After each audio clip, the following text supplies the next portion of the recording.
ठहरो दुर्योधन।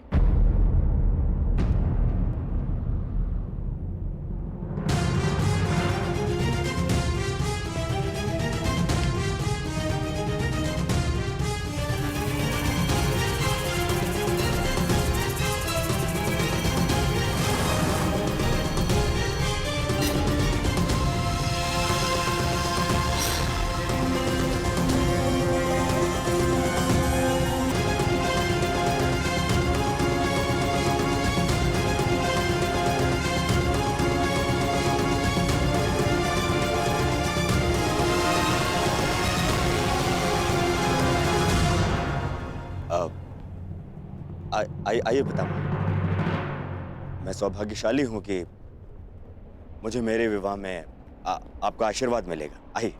तुमने ये सोच भी कैसे लिया दुर्योधन कि तुम बलपूर्वक विवाह करोगे और मैं आशीर्वाद दूंगा?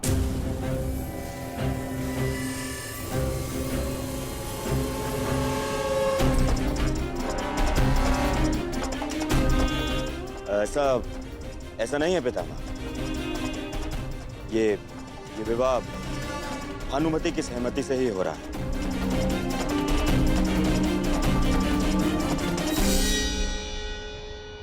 यदि ये विवाह भानुमति की सहमति से होता तो ये अंग में नहीं कलिंग में होता।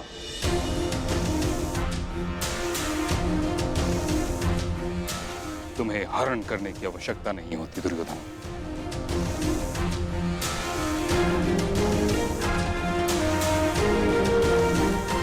पुत्री भानुमति, दुर्योधन ने जो किया उसके लिए मैं हस्तिनापुर की ओर से क्षमा प्रार्थी हूं।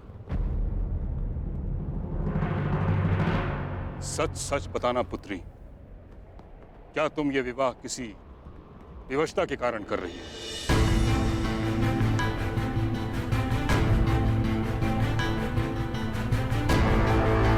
स्वयंवर में जो हुआ हुआ, परंतु इस समय भीष्म तुम्हारे सामने उपस्थित है। किसी से भयभीत होने की कोई आवश्यकता नहीं। यदि यह विवाह तुम्हारी सहमति से नहीं हो रहा तो मैं वचन देता हूं कि तुम्हें सम्मानपूर्वक कलिंग वापस भेज दिया जाएगा।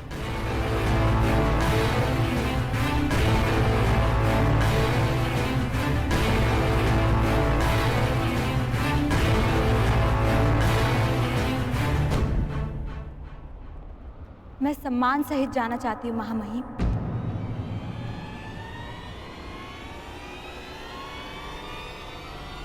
परंतु कलिंग नहीं, हस्तिनापुर।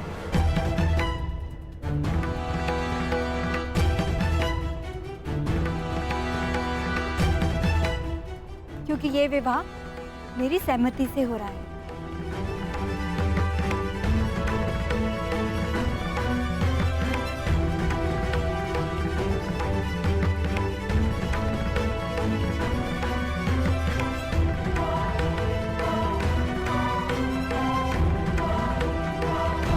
तो आप मुझे आशीर्वाद देंगे ना पितामह, और मित्रकर्ण को भी। मेरे साथ साथ आज वो भी दंपत्ति जीवन में प्रवेश कर रहा है।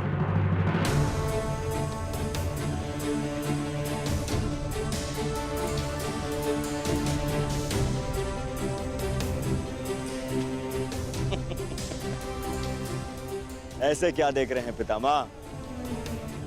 कर्ण कुछ ऐसा तो नहीं कर रहा है जो आज से पूर्व ना हुआ।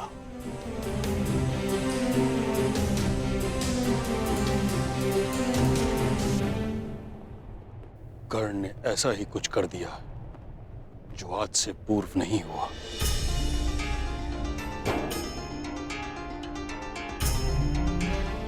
ये तुमने क्या किया कर्ण? धर्मं च लोभं च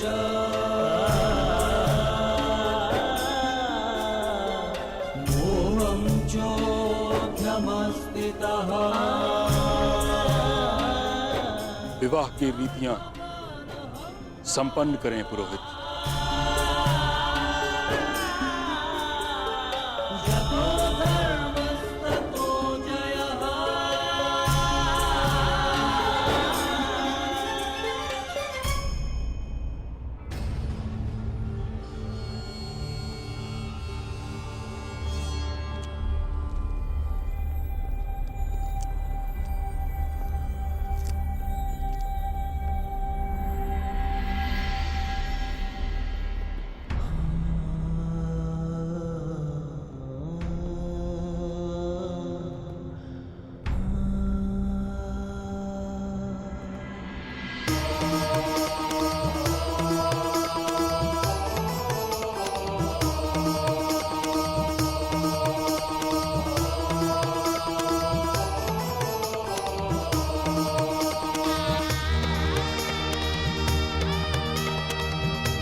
आइए।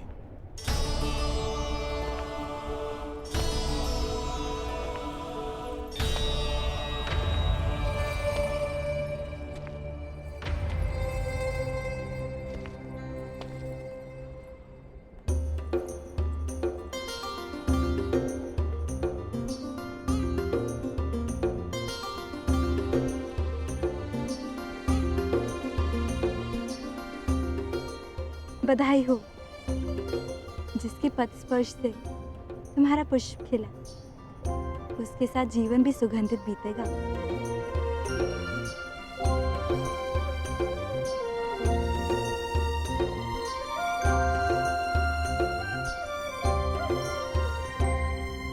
अंगराज कर्ण,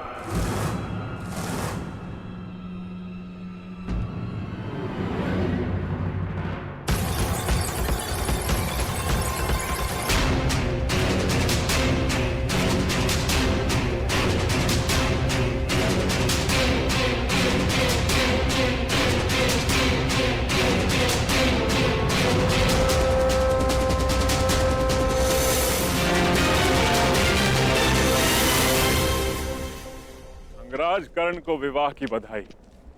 जरासंध की शुभकामनाएं स्वीकार करो मित्र।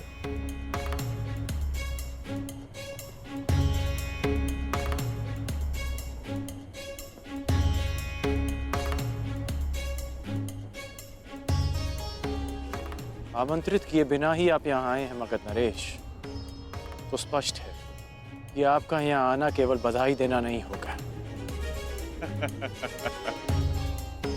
इस पूरे संसार में अकारण कुछ भी नहीं होता अंगराज। अगर जन्म का कारण होता है तो मृत्यु का भी कारण होता है।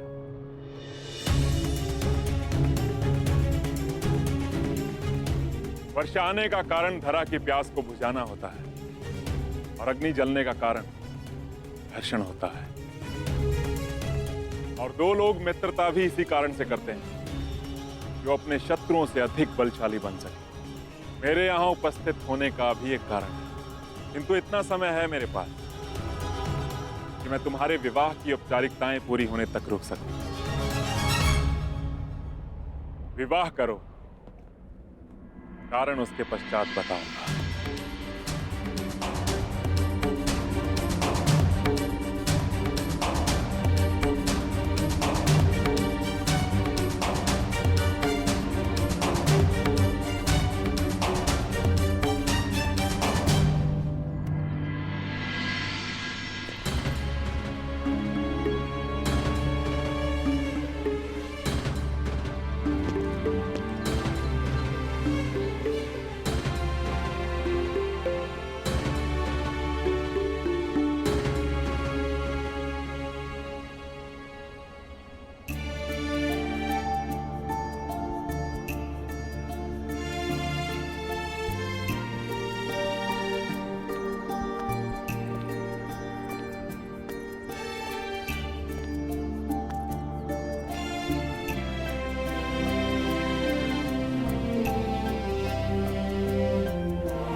मैं भुगतग्राम जा रही हूँ। मेरी चिंता मत करना, पिताश्री है मेरे साथ।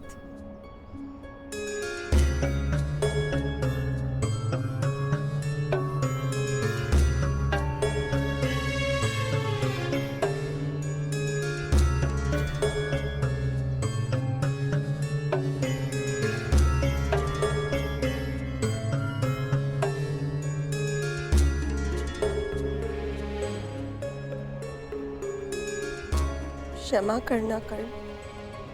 सुप्रिया को माला देने से पूर्व मैंने उसमें से ये पुष्प निकाल लिया।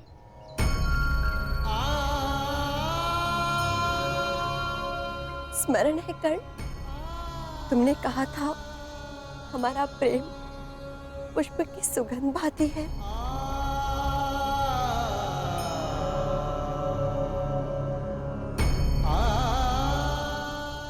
सुगंध जिसे केवल अनुभव किया जा सकता है, स्पर्श नहीं किया जा सकता।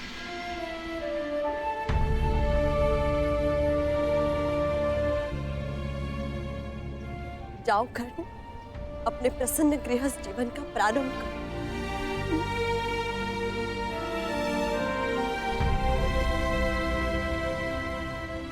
पता नहीं क्यों ऐसा नहीं लगता कि ये हमारी अंतिम भेंट है।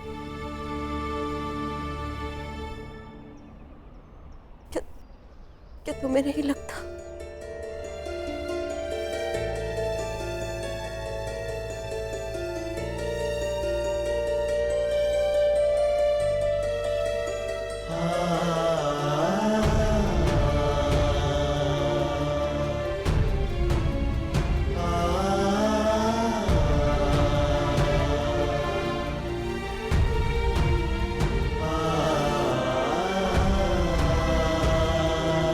मैंने सदा तुम में अपना नायक देखा है,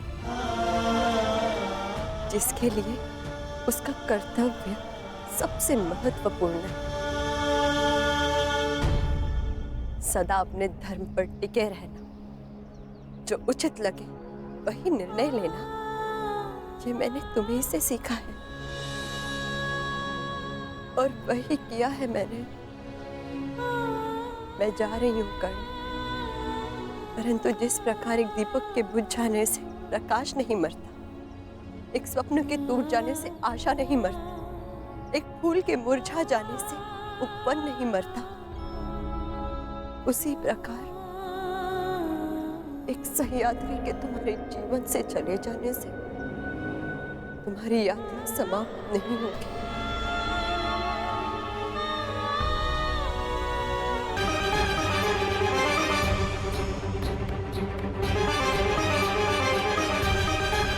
मुरझाए पुष्प की सुगंध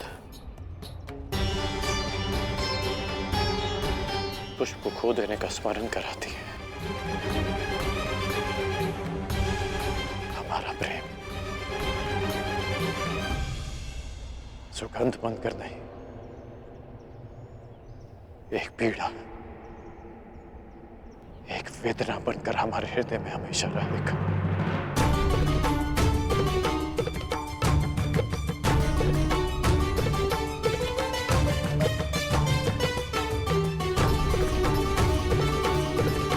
किसी भी रूप में सही करना,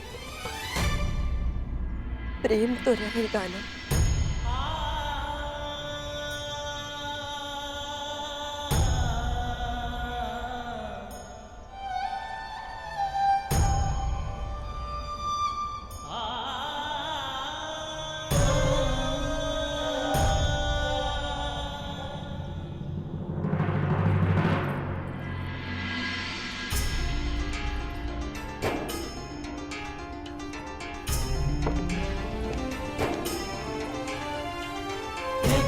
धर्मं च लोभं च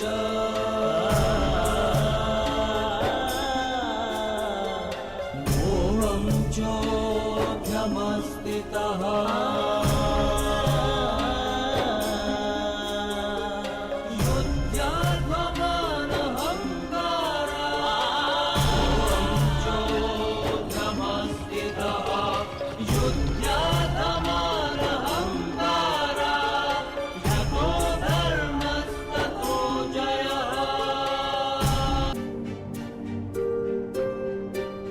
अब अपने आने का कारण बताइए मगध नरेश।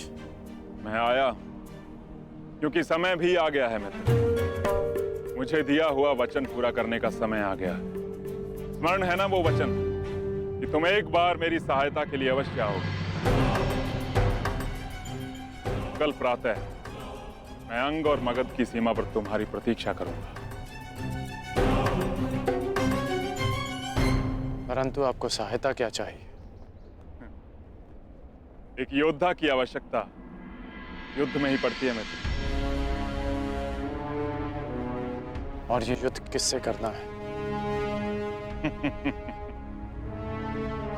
मेरे सबसे बड़े शत्रु से। और ये सारा संसार जानता है कि जरासंध का सबसे बड़ा शत्रु कौन है। तुम्हें मेरे साथ मिलकर उससे युद्ध करना है। हम वासुदेव कृष्ण पर आक्रमण करेंगे कल।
आप प्रार्थना करते हैं राधे?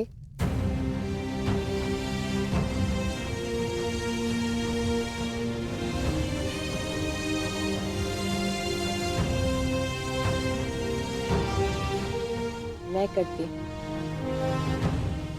सदा नियम से।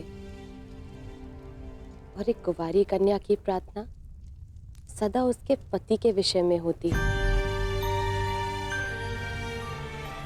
तो क्या मांगा आपने अपनी प्रार्थना में? यही कि मेरा पति ऐसा हो जिसके सामने आते ही मेरा शीश आदर से झुक जाए और जिसके विषय में सोचकर गर्व से उठ जाए। परंतु हर स्त्री की भांति मेरे मन में भी चिंता रहे कि मेरे आराध्य मेरी प्रार्थना सुनेंगे या नहीं। जो पूछना चाहती हैं स्पष्ट रूप से पूछिए।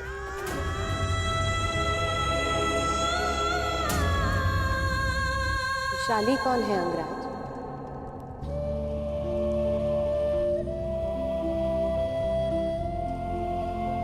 और उससे आपका क्या संबंध है? हम दोनों का विवाह नियति का एक ऐसा मोड़ है जिसकी मैंने कभी कल्पना नहीं की थी। क्योंकि जिस मंडप में हम दोनों का विवाह हुआ उसी मंडप में वैशाली और मेरा विवाह होना था। मैं तुमसे विवाह करना चाहता हूं। पहली बार वो मेरा घर नहीं, हमारा घर। सूर्य को साक्षी रखकर वचन दोकर कि तुम सुप्रिया से विवाह करोगे। ये सूत पुत्र राधेकरण वचन देता है कि मैं सुप्रिया से विवाह करूंगा। वैशाली का प्रेम मेरे हृदय में हमेशा रहेगा।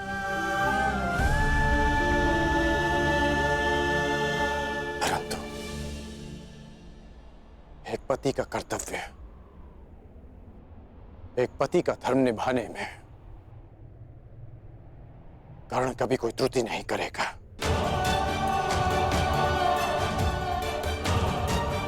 अब हम दोनों विवाहित हैं, इसलिए बस अंगराज, एक पत्नी के लिए इससे बड़ा सौभाग्य और क्या होगा कि उसका पति उसे कभी असत्य ना कहे।